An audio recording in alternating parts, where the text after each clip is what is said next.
Hello and welcome to another DIY craft shop to go. This is our last one for the season. We will start back up in October of this year. So we take kind of a long break because of summer reading. But this one is woven flower vase. What you got in your kit was a template, a paper plate, and jute cord. You also may have gotten a jar. The jar, if you did not get one in your kit, you can purchase wheat yogurt and then just, eat the yogurt and clean out the jar and use that. You can also opt for no jar, but I find the jar is a great way to help the basket curve around and become a vase. Okay, you need to supply scissors and tape. The tape will help keep, here's some tape, scissors. The tape will help keep the template on the paper plate as you cut it. All right, so the first step is to cut out this template on the 11 by 17 paper that you got.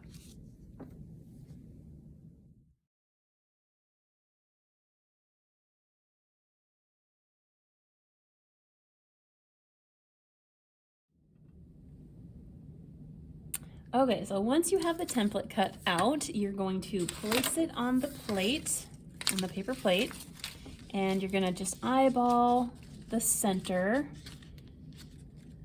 When you place it on the plate, you're going to try to find the center of the plate, and I'm just looking at this light crease around my plate, and as long as the triangles look about the same size, then you know you have it right about in the center. You can also kind of look at the different lengths of the strips, and if you've got a little more hanging out over here than here, then you know that it's not quite center. Like I'm looking at this is looking a little like it could be pulled over, which I did. So now I'm feeling good about it being in the center. So then you take your tape and you're just going to tape it into place so that you can cut the template to the paper plate without it moving around too much. And when you cut, the tape will be cut away, so you don't have to worry about the tape being on the plate. Okay, so now you're gonna you're just gonna be cutting out these triangles.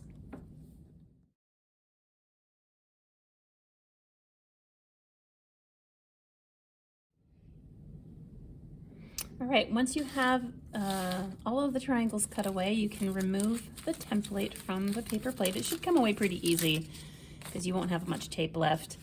And this is what your paper plate should look like now. The next thing that you're going to do is you're going to get your twine or your jute cord. I'm going to be referring to it as twine for the next while, just because it's easier to say than jute cord.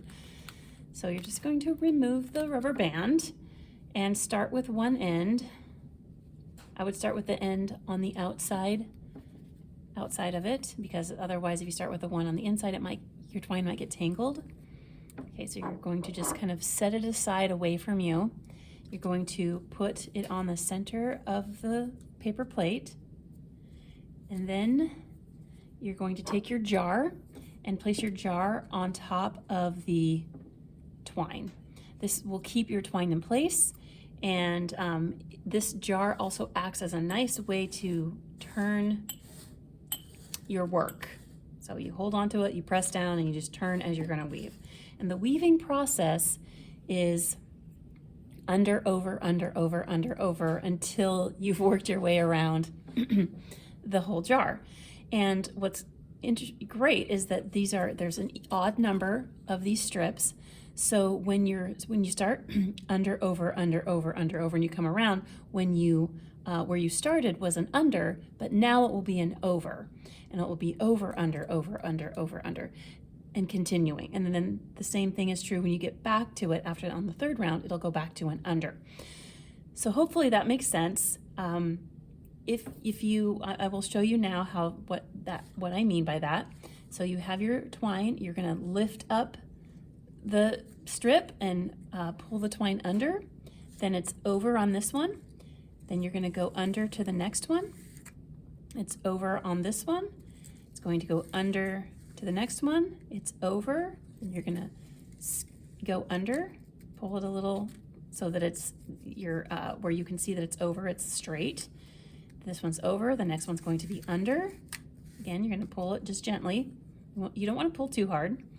And then you've got an over, and now this one is an under. So here you are back at the beginning, and now where it was an under is going to be an over.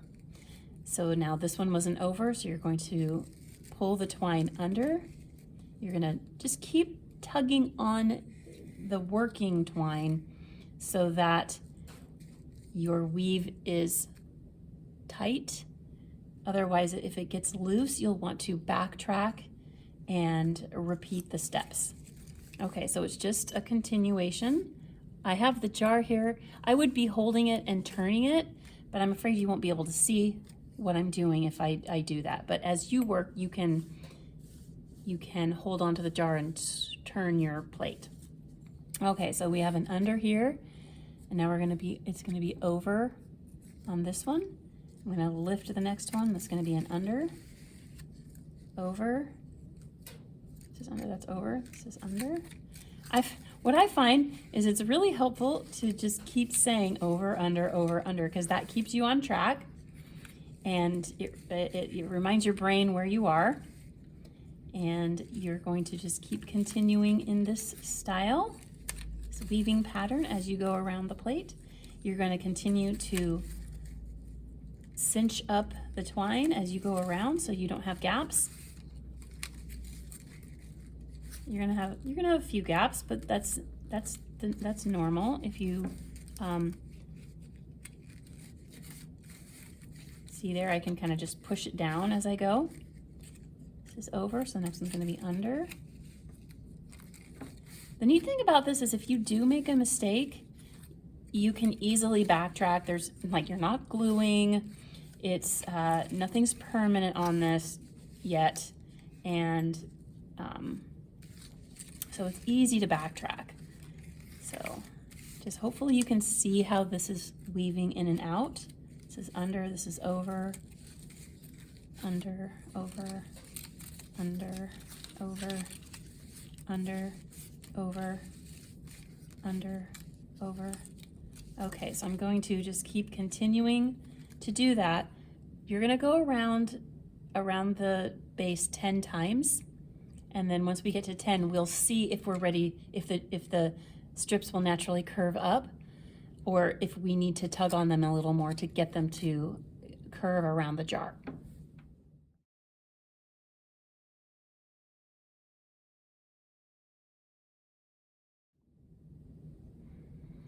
All right, so I've actually gone around the jar 8 times. I'm counting my strands here, 1, 2, 3, 4, 5, 6, 7, 8.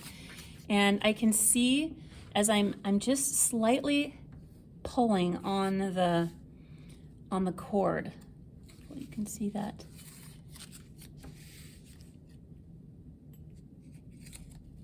When I pull on it, you can see these strips kind of pulling inward. It's just a very gentle tug. If you pull too hard, it'll curve around too quickly, and then you'll have gaps and you'll be able to see the paper plate a lot. But if you continue going around slowly and gently pulling, then you won't see as many gaps in the strips of paper. So I'm coming around here. Let's see. Oh, this is great. So I was kind of hoping this would happen so that I could show you what to do if you make the same mistake. So right here, I'm coming around and I'm noticing there's a big gap right here. If you see any gaps like that, that means that you undered instead of overed, or overed instead of undering. There was a mistake in the weave, and you can just undo the weaving until you get to the place where you think you made the mistake. So what I had done is I had gone under too many times on one area, and I can't see it now, so I think I'm good. So this is what your weaving should look like. You're gonna see a little bit of the paper plate, but not much. The paper plate is how this weaving is staying together. So once you see where you fixed your mistake, you can go back to putting the jar in the center and continue going around the strips of paper to create the weave pattern. I probably just got in a hurry and wasn't paying attention. It's easy to do because you feel like, oh, this is so easy. But really, you do need to pay attention a little bit just to make sure that you're moving in the right, the pattern is moving in the right way. Okay, so, and it does help to say to yourself over, under, over, under. I'm kind of saying it in my head. Okay, so now I think I've got about 10 or 11, I've gone around 10 or 11 times. And I'm just gently tugging on my twine so that I can get those strips of paper to naturally curve around the jar. If you tug it too tight, too quickly, so for example, if I'm pulling too tight and I'm tugging too quickly, you're gonna get gaps in your weave and it won't look as smooth. But the best part about it is if you do that and you're seeing that you're getting some gaps there, all you have to do is just unweave, go back to where it looks like it's getting a little bunched or gaps. If you see gaps, then you just backtrack to there and then start over. So it is a gentle curving up of the strands. You don't want to force it. And just when you think, oh, I should be curving this more, this shouldn't be as straight as it is, don't worry about it. It will begin to curve up.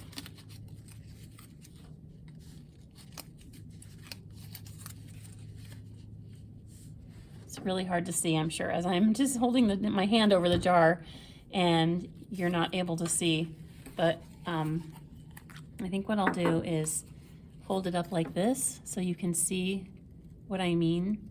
Here's the over, there's the under, over, under, over, under, and I'm just slightly pulling at it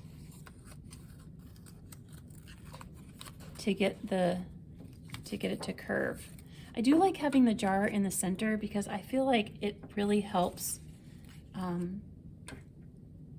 It helps with the keeping the rounded part on track.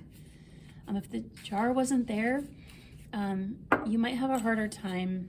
You could put your hand in the center probably, but you might have a harder time seeing when and where you need to tug a little harder.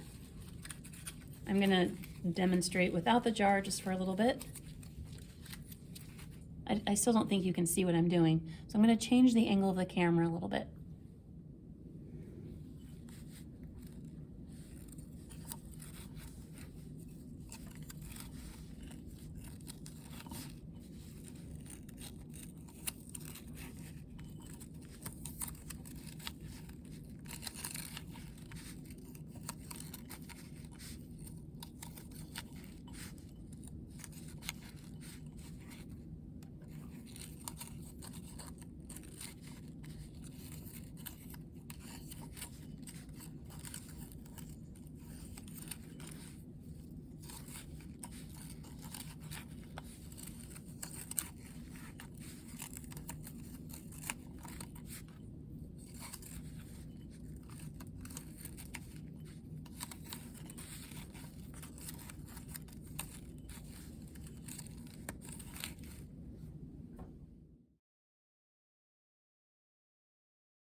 Okay, so as you weave further and you get closer to the top, This is about a 1/2 inch from the top.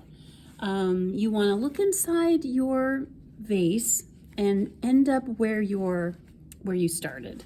And it looks like I need to come all the way over here to end up where I've started. One of the things that I wanted to mention, that as you get closer to the top, some of your weaving loops will try to they'll try to scooch up at the top. This is an example here. You might have a couple of loops that are like slipping towards the top, and all you need to do to fix that is just pull on the strip of paper and push down on the loop. So I don't know why they do that, but it just has something to do with it getting tighter at the top, I think, and so it just sort of slips. They start to slip at the top. So yeah, as you get to about this half inch part, you don't want to, could be that you're pulling on it too tight too, because I just pulled on it super tight and it inched up a little bit. But as you get to the top with the 1/2 inch, you're ready for the final step.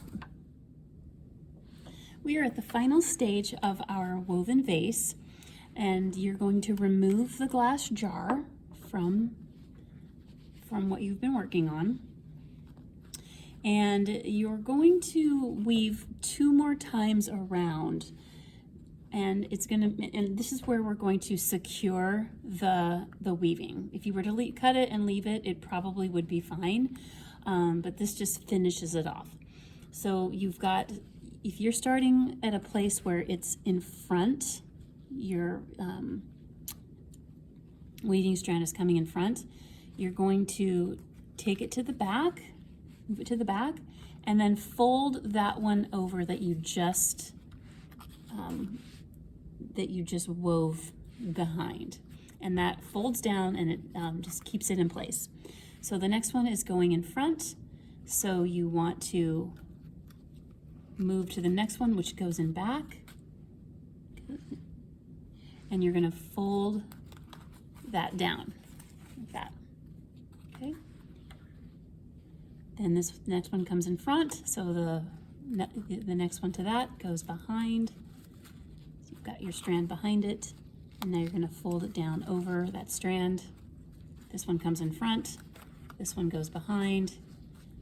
You're going to secure it down farther. If it kind of slides upward, you're going to want to like press the strands down, and then again that will fold.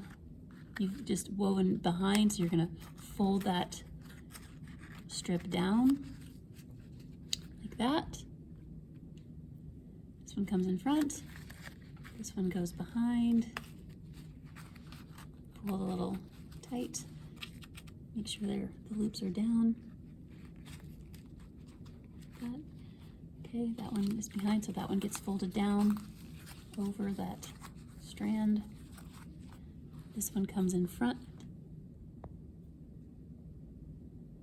This one comes in front. Skip over it, and that one goes behind. And now we're back at the beginning. Yeah, that goes front. So now we're at the back at the beginning. This goes behind, and it gets folded down. This will just be in front there. This one goes behind, and you fold it down. This one will just be in front. This one goes behind there. And pull it so the loop is laying nicely. Pull it down.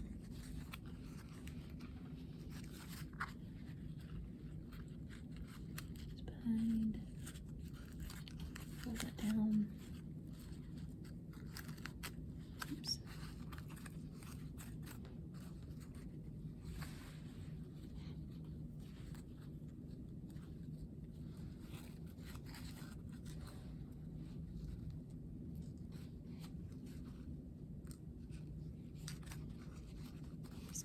Sorry, I was confused there for a second, but we're all better now. It's down.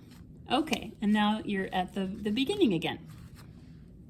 And here's where you can maybe go about 3 inches of the twine and tuck it down, just tuck it down inside.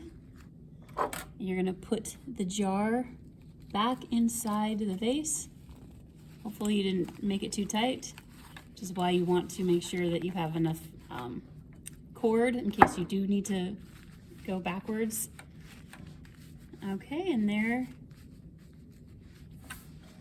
is your woven vase. All you have to do now is put some flowers in it.